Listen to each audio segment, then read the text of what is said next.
Ayan, prito ko yung bangus. Ayan, nagayat ng sibuyas tsaka kamatis. Lagay ko dyan. Haluin na lang natin yan. Lalagyan natin ng itlog na pula. Ayan, pipigaan natin ng kalamansi. Tsaka sasamahan natin ng kaunting pipino. Ayan.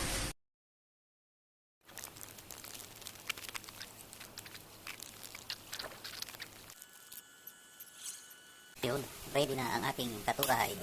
Yung may itlog na pula. Yan o. Mukhang masarap. Mukhang masarap lang. Tikman natin. Mukhang totoong masarap.